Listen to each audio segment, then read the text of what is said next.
নবীজি বলেন, যে ব্যক্তি সুন্দর করে ওযু করলো, ওযু শেষ করে বলল আশহাদু আল্লা ইলাহা ইল্লাল্লাহ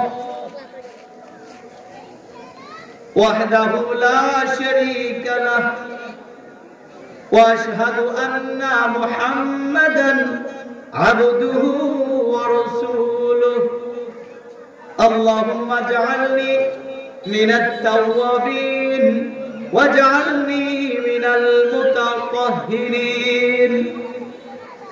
ওযুর পরে যদি কেউ এই দোয়াটা পড়ে, আমার নবীজি বলেন আল্লাহ এত বেশি খুশি হয়ে যান, ফতিহাত লাহু সামানিয়াতু আবওয়াবিল জান্নাহ। আবার আল্লাহ খুশি হয়ে আসমানের দরজা নয়, 8টা জান্নাতের সব দরজাগুলো খুলে দেন। ইয়াদখুলু মিন আইয়ুহা শা, সে যে দরজা দিয়ে চায় সেই দরজা দিয়ে জান্নাতে প্রবেশ করবে। সুবহানাল্লাহ। আমরা তো অনেকে আছে নামাজ পড়ি না, ওযু আবার কি, আয়ার পরে আবার ওযু করে কি দোয়া। আমরা যদি মহল্লাবাসী সবাই নামাজ পড়তাম, যে আয়াতের মসজিদ আমাদের, এই আয়াতের মসজিদ জায়গা দিত, কিন্তু আমরা নামাজি না। কিছু আছি শুক্রবারের নামাজি, শুক্রবারে যদি না যান তাহলে কি করবো, এলাকাবাসী আমাদের কি বলবে? এই মানের বাঁচানোর জন্য কি করে শুক্রবারের মসজিদে, এর কি শুধু শুক্রবারের মসজিদে নামাজ আছে না প্রতিদিন 5 ওয়াক্ত? কয়েকত কি বলেছিলাম প্রথম হাদিসটা কি মনে আছে? প্রথম হাদিসটা কি বলেছিলাম মনে আছে? হ্যাঁ, আল্লাহ রাসূল সাল্লাল্লাহু আলাইহি ওয়াসাল্লাম বলেন, যখনই কোন মুসল্লি মসজিদে যায়, ইদা সাফান নাসি লিসসালাহ, নামাজের জন্য গিয়ে মসজিদে দাঁড়িয়ে যায়, আল্লাহ এত বেশি খুশি হন, আসমানের সব দরজা তার জন্য খুলে দেন। সুবহানাল্লাহ। আর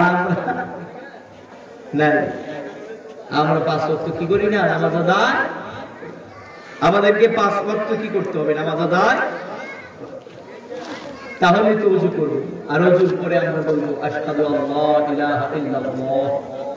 কি বলবো? বলেন আশহাদু আল্লা ইলাহা ইল্লাল্লাহ ওয়াহদাহু লা শারীকা লাহু ওয়া আশহাদু আন্না মুহাম্মাদান আবদুহু ওয়া রাসূলুহু আল্লাহুম্মা জাআলনি মিনাত তাওয়াবিন ওয়াজআলনি মিনাল মুতাতাহহিরিন। এই কথাটা বললে আল্লাহ এত খুশি হন, তার জন্য জান্নাতের 8টা জান্নাত। কয়টা জান্নাত? 8টা জান্নাত। সবগুলো জান্নাতের দরজা আল্লাহ খুলে দেন আর বলেন যে ইয়াদখুলু, প্রবেশ করবে, মিন আইয়িহা শাআ, যে দরজা তোমার ভালো লাগে। সুবহানাল্লাহ। আর কেউ তো জান্নাতেই যাবে না, আর তার জন্য আল্লাহ 8টা জান্নাত খুলে দিবেন, বলবেন বান্দা তোমার খুশি, তুমি যেই জান্নাতে যাও। নবীজি বলেছেন তোমরা সব সময় আল্লাহর কাছে যখনই চাইবে ফাসআলিন জান্নাতুল ফিরদাউস, আল্লাহর কাছে জান্নাত চাইবে। কোনটা? জান্নাতুল ফিরদাউস। সবার উপরে যে জান্নাত, সেই জান্নাতের নাম কি? জান্নাতুল। নবীজি বলেন যখন তোমরা জান্নাত চাইবা, কি চাইবা? জান্নাতুল ফিরদাউস।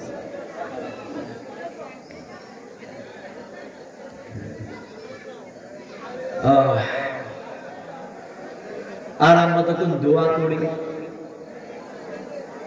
আমাদের দোয়া কবুল হয় না। কেন? এর একটা কারণ। নবীজি বলেন, হযরত ওমর ফারুক রাদিয়াল্লাহু তাআলা আনহু তিনি বলতেছেন, ইন্নাদ দুআ, মানুষ যখন দোয়া করে, মাওকুফুন বাইনাস সামাই ওয়াল আরদ, আসমান জমিনের মধ্যখানে দোয়াটা ঘোরাঘুরি করে ঝুলতে থাকে। উপরে যাওয়ার রাস্তা সে খুঁজে, ওয়ালা ইয়াসআদু মিনহু শাইউন, সামান্য উপরে যা পুরোটাই আটকে যাবে। হাত্তা তুসাল্লি আলা নাবিয়িকা সাল্লাল্লাহু আলাইহি ওয়াসাল্লাম, আর যখনই তুমি দোয়ার মধ্যে নবীজির উপরে দরুদ পড়বে, দরজা খুলে দেওয়া হবে আর তোমার দোয়াটা আমার আল্লাহর আরশে আজিমে পৌঁছে যাবে।